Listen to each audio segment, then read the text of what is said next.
하나님 말씀은 요한복음 2장 13절, 요한복음 2장 13절입니다.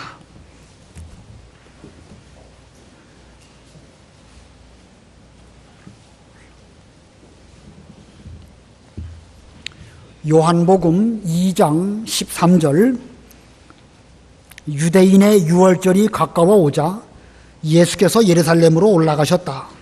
성전에서 소와 양과 비둘기를 파는 자들과 환전하는 자들이 앉아 있는 것을 보시고 노끈으로 채찍을 만들어 양과 소를 모두 성전에서 내쫓고 환전하는 자들의 돈을 쏟으시며 상들을 엎으시고 비둘기를 파는 자들에게 말씀하시기를 이것들을 여기에서 치워라. 내 아버지 집을 장사하는 집으로 만들지 마라 라고 하시니 예수님의 제자들이 주님의 집을 위한 열심이 나를 삼킬 것이다 라고 기록된 것을 기억하였다.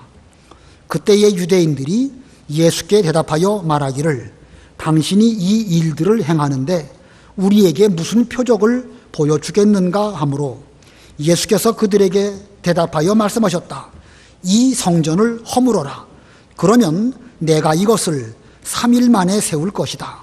그러자 유대인들이 말하기를 이 성전은 46년 동안이나 지었는데 당신이 이것을 3일 만에 세우겠다는 말이냐? 라고 하였다. 그러나 예수께서는 성전인 자신의 몸에 관하여 하신 말씀이었다. 예수께서 죽은 자들 가운데서 일으키심을 받은 후에야 제자들이 그분께서 이 말씀을 하신 것을 기억하고 성경과 예수께서 하신 말씀을 믿었다. 거기까지 봉독합니다. 여기 19절 가운데 보면 예수님 말씀하시기를 이 성전을 허물어라. 그러면 내가 이것을 3일 만에 세울 것이다 라고 말씀하셨습니다. 아마도 개역 성경에는 이 성전을 헐라 내가 사흘 만에 세우리라 이렇게 기록되어져 있는데 좀 제목을 간단하게 하기 위해서 이 성전을 헐어라 내가 사흘 안에 세우리라 이렇게 제목을 정했습니다. 이 성전을 헐어라, 헐어라, 허물어라 다 같은 말이죠. 간단하게 허물라 내가 사흘 안에 세우리라 이 시간의 제목입니다. 유대인의 명절을 당하여서 예수님께서는 예루살렘으로 올라가셨고 또 예루살렘에 있는 성전에 가셨습니다. 예수님께서 가신 그 성전은 어떤 성전이었을까? 성경 역사를 쭉 살펴보면 여러 성전들이 등장을 합니다. 주전 1400년경 이스라엘 백성들이 출애굽하고 모세가 하나님께 받은 계시대로 만든 성전, 그것을 우리는 성막이라고 합니다. 그 다음에 주전 950년경 다윗이 잘 준비했고 솔로몬이 다윗이 하나님의 계시로 받은 그 청사진대로 지은 성전을 우리는 솔로몬 성전이라 이렇게 말합니다. 얼마 지나서 유대인들의 범죄로 솔로몬 성전이 다 무너지게 되었고 유다 백성들은 바벨론 포로로 70년 동안 생활하다가 돌아와서 그들이 제일 먼저 한 것은 성전 건축하는 일이었습니다. 스룹바벨이라고 하는 유다 지파의 총독을 중심으로 성전 건축을 하였기 때문에 그 성전을 우리는 스룹바벨 성전이라 이렇게 부르는데 그때는 대략 주전 500년경입니다. 성막, 솔로몬 성전, 그리고 스룹바벨 성전. 그러다가 주전 20년경에 헤롯 대왕, 헤롯이라고 하는 그 대왕이 이 스룹바벨 성전을 다시 대리석으로 웅장하게 화려하게 지었고 그 성전 바깥의 뜰, 그걸 이방인의 뜰이라고 하는데 그 뜰의 규모를 아주 크게 넓혔습니다. 그 규모가 엄청나게 크게 되었는데 우리는 그 성전을 헤롯 성전이라고 부릅니다. 자, 이 역사 속에서 볼 때 이와 같은 성전의 역사가 있었습니다. 모세 때의 성막, 솔로몬 성전, 그리고 스룹바벨 성전, 그리고 주전 20년경에 짓기 시작한 헤롯 성전 이렇게 있습니다. 그런데 이 이스라엘의 그 외에 또 다른 역사를 잘 들여다보면 이스라엘 백성이나 이 유대인들이 얼마나 성전을 소중하게 여기고 사랑했는지 알 수 있습니다. 여러 외침을 받았는데 페르시아의 외침을 받고 로마의 외침을 받을 때에도 그들은 예루살렘 이 성을 내주고 나라를 다 적들에게 넘겨주는 그런 상황을 만났을지라도 성전만큼은 그렇게 하지 않도록 최선을 다했습니다. 여러 번에 걸쳐서 외침을 받아가지고 그 예루살렘 성이 때로는 몇 년씩 이렇게 포위를 된 적이 있었습니다. 유대인들이 끝까지 결사항전을 하다가 도저히 그 전쟁에 이길 수가 없을 그 즈음 대제사장이 그 적장을 만나러 나아갑니다. 그리고 단판을 짓습니다. 우리가 당신들에게 이 예루살렘 성을 넘겨주기는 하겠지만 적어도 우리가 여호와 하나님을 섬기는 성전과 그 성전을 통하여 드리는 제사만큼은 계속할 수 있도록 해 주십시오. 만약에 이 조건을 들어주면 우리가 예루살렘 성을 넘겨주겠지만 만약에 그렇게 하지 못하겠다 한다고 하면 우리는 여기서 항전하다가 죽겠습니다. 이런 일들이 그 유대 역사에 2번인가 3번인가 그렇게 실제로 있었습니다. 자, 그렇게 해서 주전 500년 전부터 이스라엘이라는 나라가 국가를 잃어버리고 식민지 상태 가운데 있었지만 예수님 때까지 장장 500년 기간 동안 식민 통치 가운데서도 이렇게 성전만큼은 잘 보존했고 성전 중심 신앙생활을 잘 해왔습니다. 참으로 대단하지요. 이 500년이라는 식민지 통치 기간 동안 성전 중심의 신앙생활을 잘 해왔다. 그들이 얼마나 성전을 사랑하고 그 신앙생활을 잘하려고 노력했는지를 알 수가 있습니다. 자, 그런데 이 외부적으로 성전과 제사를 잘 보존한 것은 정말로 잘한 것이지만 내부적으로는 그렇지 않았습니다. 물이 고이면 얼마 되면 썩을 수밖에 없듯이 이 성전 중심의 신앙이기는 하지만 그 신앙마저도 정화되거나 개혁되지 아니하면 그 내부적으로 점점 부패하게 된다는 사실을 성경은 여러 곳에서 우리들에게 보여주고 있습니다.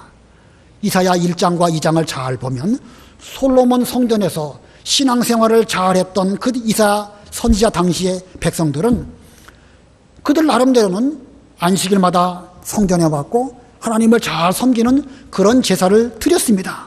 그런데 그들의 실질적인 모습을 보면 하나님께 나올 때에 얼굴이나 보이려고 성전에 왔다 이렇게 기록하고 있습니다. 하나님께서 그것을 모르실까요? 모르실 리가 없지요. 그래서 하나님께서는 성전 방마당이나 밟고자 하며 헛된 재물을 바치는 너희들의 그런 신앙생활 내가 혐오한다. 하나님의 말씀이 그런 신앙생활을 혐오한다라고까지 말씀하셨습니다. 자, 솔로몬 성전에서 그들은 신앙생활을 껍데기는 잘했을지 몰라도 하나님 보시기에는 혐오스러운 신앙생활을 하고 있었습니다. 그래서 하나님께서는 더 이상 분향하지 말아라 진노하시는 말씀을 이사야 선지자를 통하여 말씀하셨습니다. 아까 스룹바벨 성전 말씀드렸죠? 예, 바벨론 포로 이후에 돌아와서 성전을 건축을 했는데 스룹바벨 성전 건축하고 100년쯤 지나서 말라기 시대가 되었습니다. 그 당시 유대인들은 하나님께 제사를 계속해서 열심히 드리기는 드렸는데 그 재물을 가지고 올 때 저는 것, 병든 것, 눈먼 것 이런 것들을 가져다가 제사를 드렸습니다. 성의 없는 제사를 드린 것이죠. 예, 자기들 그 우리 안에 있는 소나 양은 좋은 것으로 건강한 것으로 남겨놓고 하나님께는 시원치 않은 것들로 드리면서 우리는 하나님께 제사를 드렸습니다 라고 했기 때문에 역시 하나님께서 노하셨습니다. 그리고 또 세월이 지나서 예수님 당시 아름다운 대리석으로 성전을 크고 웅장하게 잘 지었지만 역시 이 당시의 성도들의 상태는 심각한 병이 들은 그런 상태입니다. 이 사복음서를 계속 읽어가다 보면 예수님 당시의 유대인들의 신앙이 얼마나 극단적으로 타락해 있는지를 성경은 너무나 자세하게 너무나 적나라하게 우리들에게 보여주고 있습니다. 자, 이런 이 구약시대 역사를 통해서 시간과 세월이 얼마나 무서운가 이것을 우리들에게 보여주고 있습니다. 모세나 솔로몬이나 스룹바벨의 그 순수한 신앙으로 하나님 아버지 앞에 성막과 성전을 잘 건축하였다 할지라도 세월이 가고 인간 내부에는 본연의 부패성을 가지고 있기 때문에 그 부패성이 작용함으로 인하여 하나님 섬기는 신앙마저도 타락하게 된다는 사실을 이 성경 역사가 우리들에게 보여주고 있습니다. 자, 이 시간 또 세월, 이거 우리가 어떻게 막을 수가 없죠? 자, 이 시간과 세월이 이렇게 신앙을 타락하게 만드는데 우리는 어떻게 해야 될까? 예수님께서 오늘 본문 가운데서 행하신 일을 잘 살펴보고 여기에서 우리는 교훈을 받아야 할 것입니다. 이 예수님께서는 당시에 타락한 자들을 향하여 이 성전을 허물라 이렇게 말씀하십니다. 이 성전을 허물라. 자, 이러한 말씀이 성전을 사랑하는 유대인들, 진짜로 성전을 사랑했는지는 우리가 논외로 하고 그 유대인들이 그 말씀을 들을 때에 얼마나 위험한 말씀으로 들릴까. 결국 예수님은 이 말씀한 것이 꼬투리가 되어가지고 예수님께 성전 모독 죄로 인하여 십자가에 못 박히십니다. 그러므로 이 성전을 허물어라 하는 이 말씀은 정말로 위험한 말씀이었습니다. 그러면 예수님께서는 그 말씀이 그만큼 위험하다는 사실을 모르셨을까? 모르시고 그 말씀하셨을까? 그럴 리가 없죠. 예수님께서 그와 같은 말씀을 하신 것은, 이 성전을 허물어라 하시는 말씀을 하신 것은 당시의 사람들에게 꼭 필요한 말씀이기 때문에 주님께서 하신 말씀이고, 또 이 말씀은 예수님 자신의 본분과 밀접한 관계가 있기 때문에 이 말씀을 하신 것입니다. 우리 예수님께서는 죽기를 각오하시고 십자가 죽음을 각오하시고 이 성전을 허물라 라고 외치신 것입니다. 자, 이 성전을 허물라, 그러면 내가 사흘 안에 세우리라, 이 말씀은 어떤 뜻일까? 이 시간 두 가지로 그 말씀을 생각해 보려고 합니다. 첫 번째, 이 성전을 허물라 하시는 이 말씀, 이 성전을 허물라 라는 말씀은 타락한 신앙을 개혁하라는 뜻입니다. 타락한 신앙을 개혁하라. 이 율법에는 이 성전에서부터 멀리 살고 있는 사람이 성전에 와서 제사를 드리고자 할 때에 소나 양을 그 멀리서부터 끌고 온다는 것은 대단히 어려운 일이죠. 그래서 성전 근처에서 소나 양을 돈 주고 사서 그것으로 하나님께 제사를 드릴 수 있도록 허락을 하셨습니다. 신명기 14장에 그런 말씀이 기록되어 있습니다. 그러나 신앙이 타락되면 이와 같이 좋은 취지로 기록된 율법을 악용하게 되는 것입니다. 자, 사람이 타락하게 되면요, 율법의 좋은 취지를 자기들 임의대로 사용해서 악용하는 것이 인간의 본성입니다.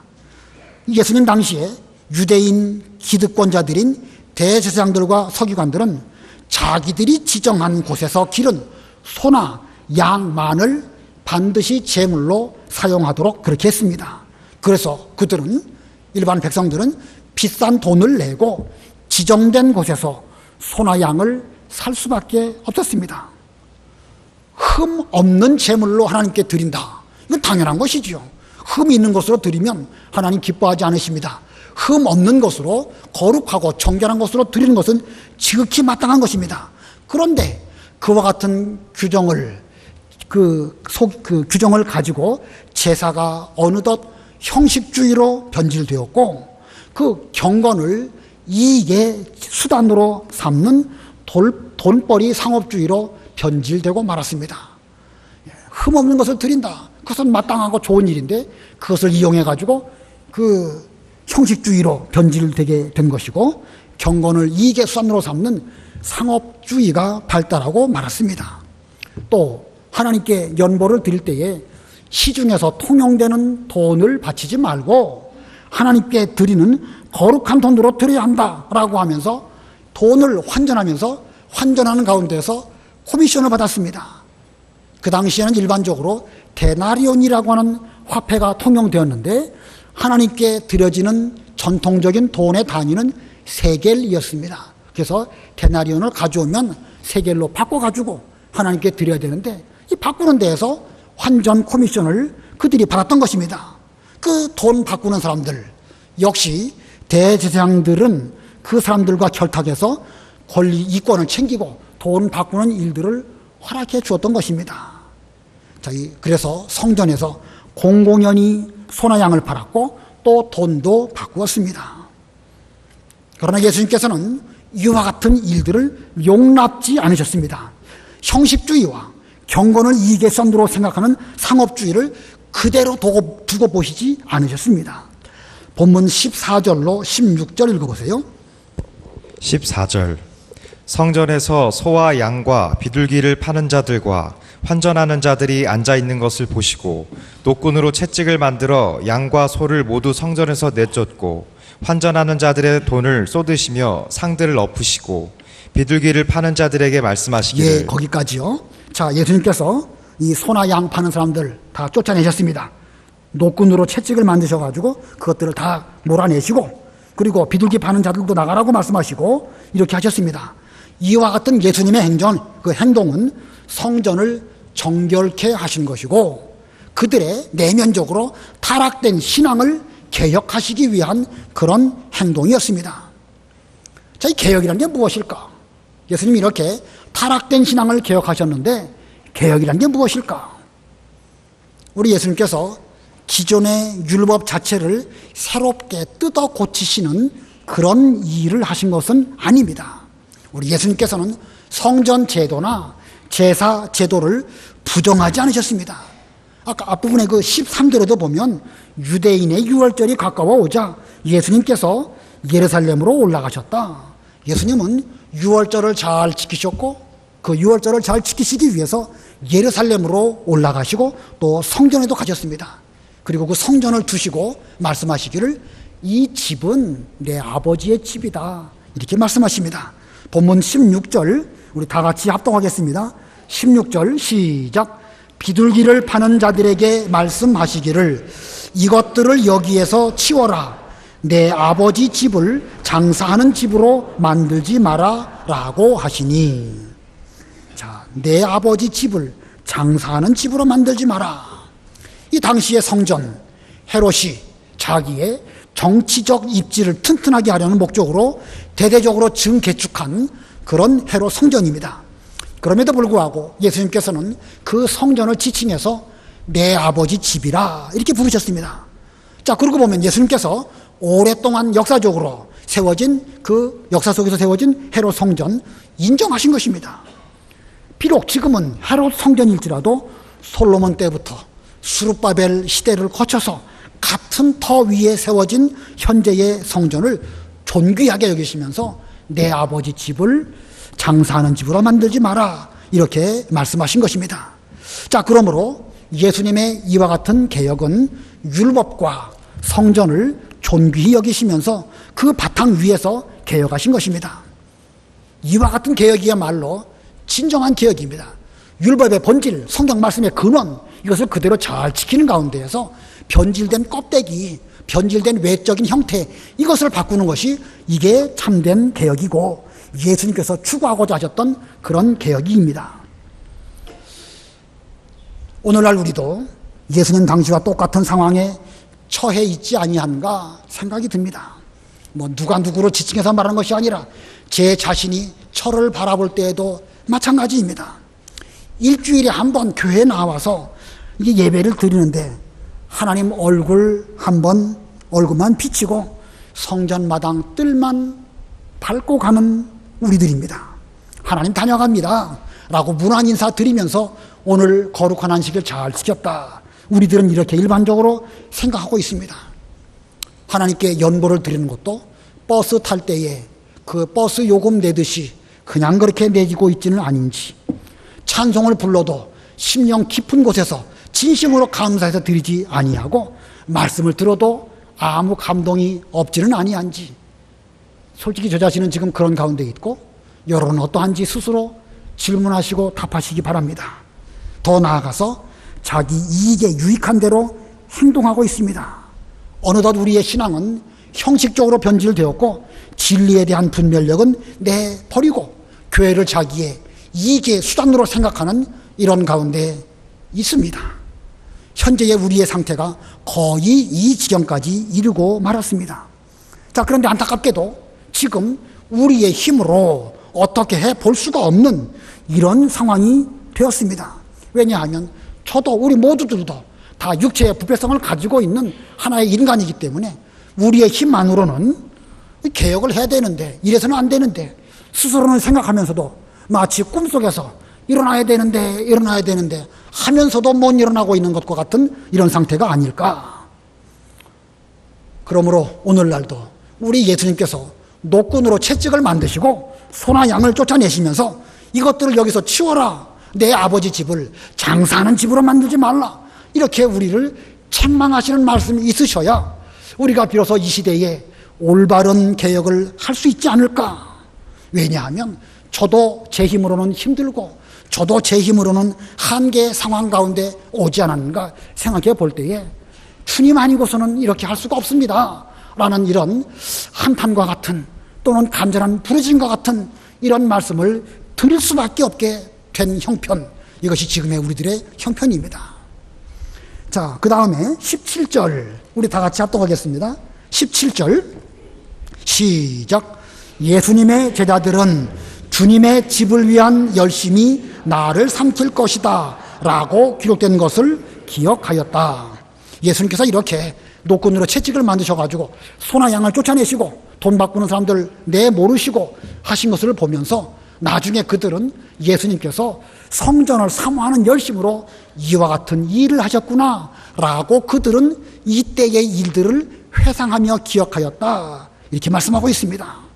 자, 열심, 성전을 사랑하시는 그 열심이 얼마나 강력한지 그 열심에 삼킨 바 된 그런 가운데에서 이 유대인들의 그 표현 방법이에요. 삼킨 바 되었다. 그 삼킨 바 된 그 가운데에서 이와 같은 행동을 하셨다는 것입니다.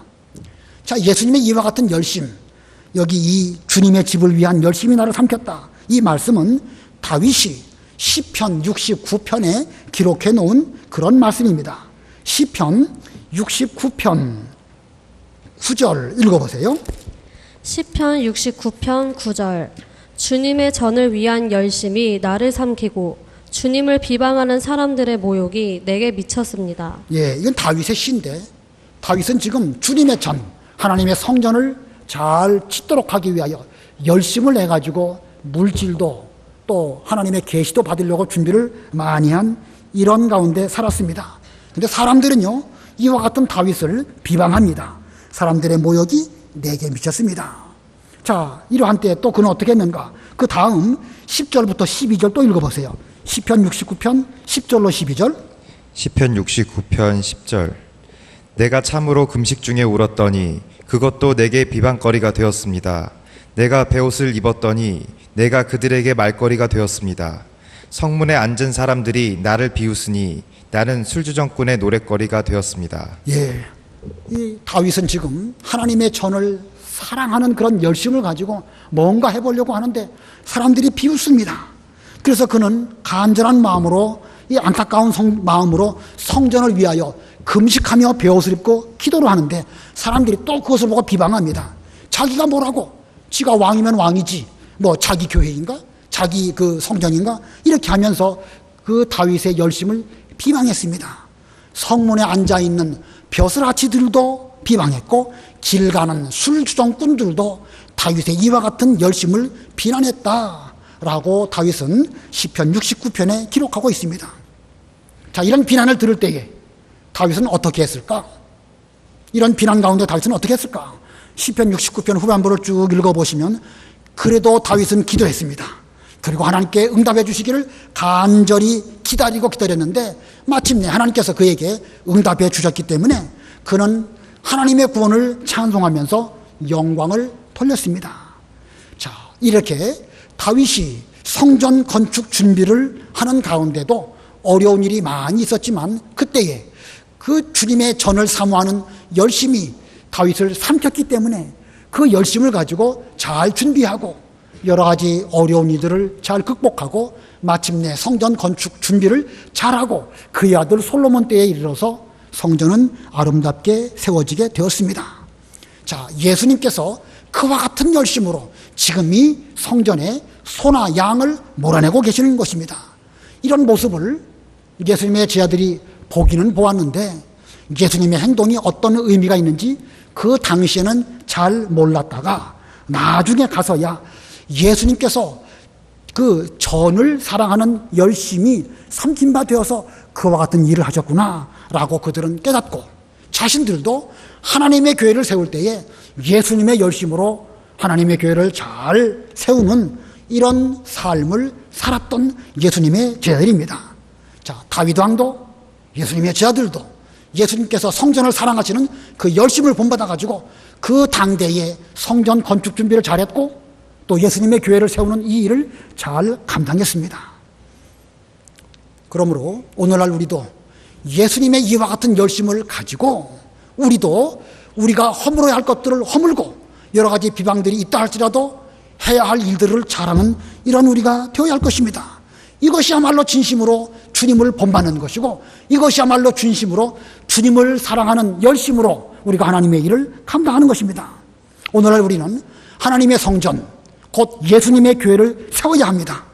아무리 비난하는 일들이 우리 주변에 많이 있다 할지라도 다윗처럼 예수님의 제자들처럼 예수님을 본받고 우리도 주님을 본받아가지고 그 열심을 가지고 하나님의 교회를 똑바로 잘 세우는 이런 우리가 되어야 됩니다. 그런데 아까도 말씀드린 것처럼 우리는 우리의 힘으로 감당할 수가 없습니다. 이거 뭐 어떻게 해야 될지는 모르겠어요. 어떻게 해야 될까? 좀 열심을 내고 다윗처럼 좀 기도하고 안타깝게 부르짖어서 하나님께 마침내 응답을 받고 그 힘으로 허물 것을 허물고 개혁할 것을 개혁하는 이런 우리가 되어야 할 것입니다. 그 다음에 두 번째로 내가 사흘 안에 세우리라. 두 번째 내가 사흘 안에 세우리라 하시는 말씀 속에는 예수님의 몸이 참 성전이시다라는 진리를 일깨워 주신 것입니다. 사흘 안에 세우시는 그 예수님의 몸, 이것이야말로 참된 성전이라는 사실을 주님께서 교훈해 주셨습니다. 우리 예수님께서 본문 가운데에서 이 성전을 정결케 하심에 대하여 유대인들은 어떻게 저항하지 못했습니다. 왜 저항을 못했을까요? 그들도 알거든요.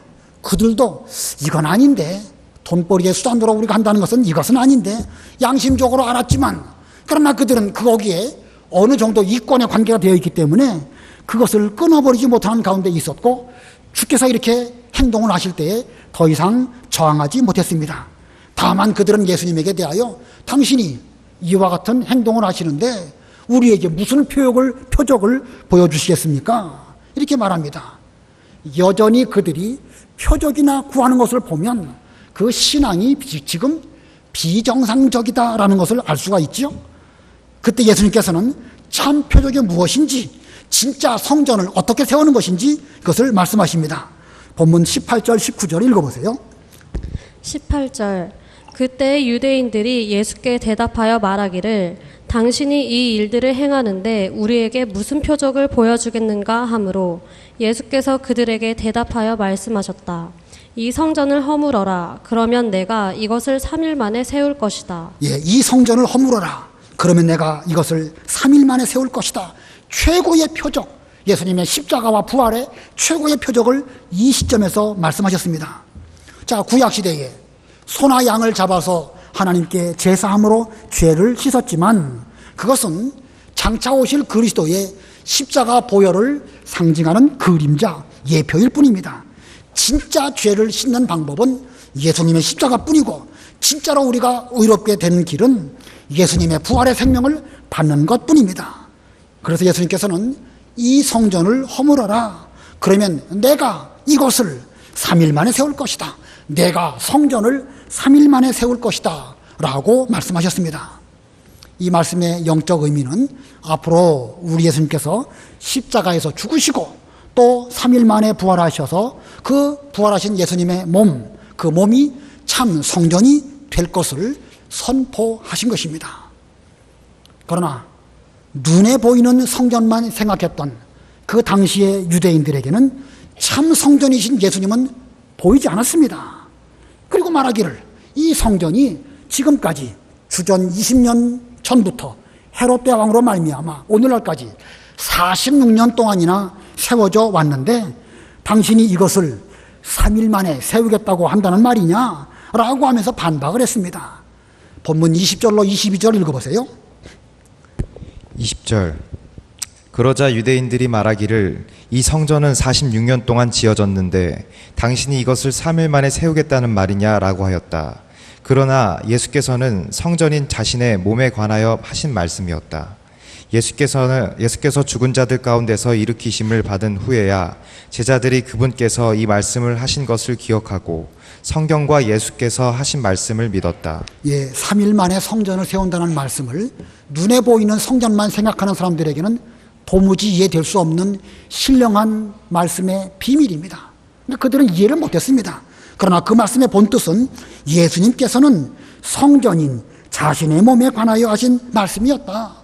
예수님 자신이 성전이라는 이 귀중한 진리를 이 즈음에 말씀하신 것입니다. 자, 예수님은 지금 참 성전이신 자신의 몸, 예수님 자신의 몸은 구약시대로 말하면 성전이고 오늘날로 말하면 바로 교회입니다.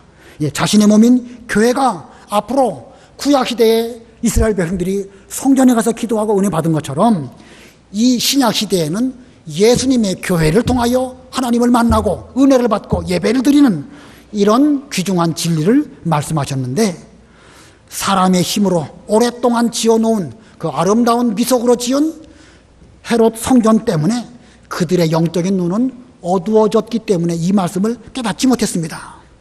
그래서 그들은 참 성전이신 예수님의 말씀, 예수님을 받아들이지 않았고 결국은 참 성전이신 예수님을 십자가에 매달아 죽이는 그런 무서운 죄를 짓고 말았습니다. 눈에 보이는 성전 때문에 참 성전이신 예수님을 죽였다. 이거 참 아이러니한 기독교 신앙의 역사입니다. 눈에 보이는 성전, 자신들의 껍데기, 이거 소중하게 여기는 것 때문에 오히려 참 성전이신 예수님을 죽였다. 이거 정말 희한하고도 참 오묘한 그런 일이죠. 그런데 그러한 일들이 이 기독교 역사 가운데 일어났습니다.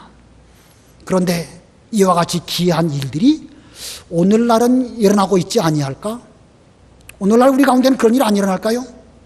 눈에 보이는 어떤 일들, 눈에 보이는 현상들, 우리가 외부적으로 뭐 잘한 것들, 이런 것들 때문에 정작 예수님의 교회를 세우는 일에는 우리가 방해가 되고 오히려 그 일을 거슬리게 돼서 예수님을 다시금 십자가에 못 박는 이런 죄가 오늘날 우리 가운데서는 일어나고 있지 아니할까?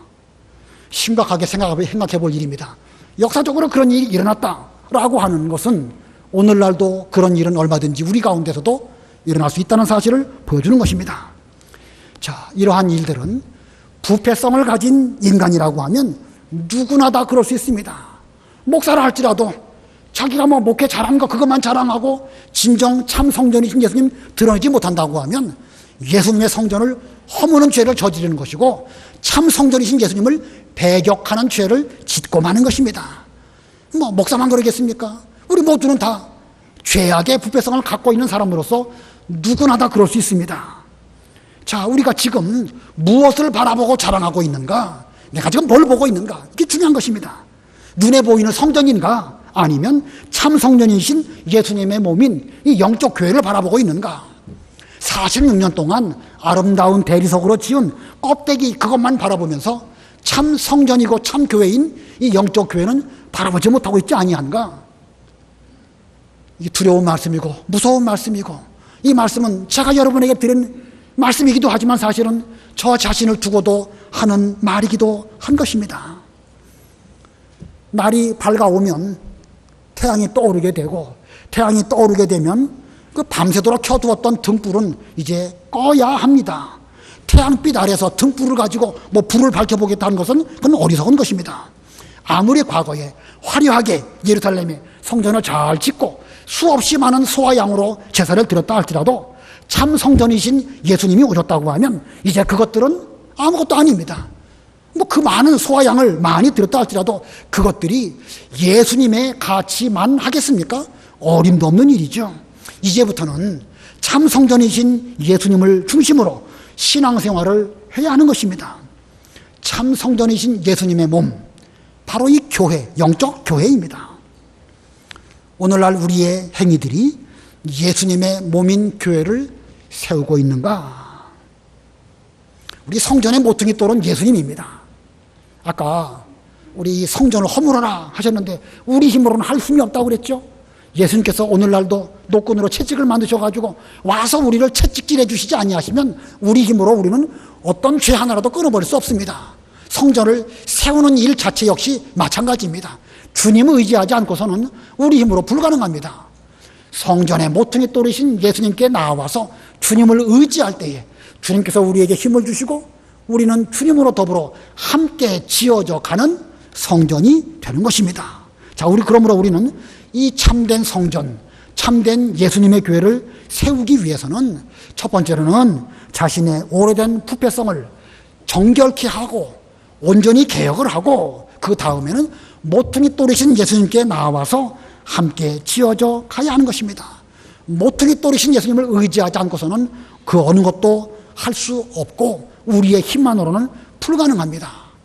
자, 우리 오늘 저도 이런 말씀을 준비하면서 또 뼈저리게 느끼는 것입니다. 제 힘만으로는 할 수 없습니다. 하나님, 저 좀 도와주십시오. 이런 간절한 마음이 드는데 여러분 모두도 그와 같은 마음을 가지고 분명 우리에게는 지금 끊어버려야 할 죄들이 산지에 있습니다. 이거 끊어버리지 아니하면 예수님의 교회가 될 수가 없습니다. 우리 모두 주님께 나아가서 주님의 이 노끈으로 만든 채찍으로 우리 자신을 스스로 자책하면서 우리의 허물 것은 허물어버리고 주님을 든든히 의지해서 참된 교회를 세우는 이런 명륜교회가 되어야 할 것입니다. 잠깐 동안 말씀을 생각하시고 기도하시기 바랍니다.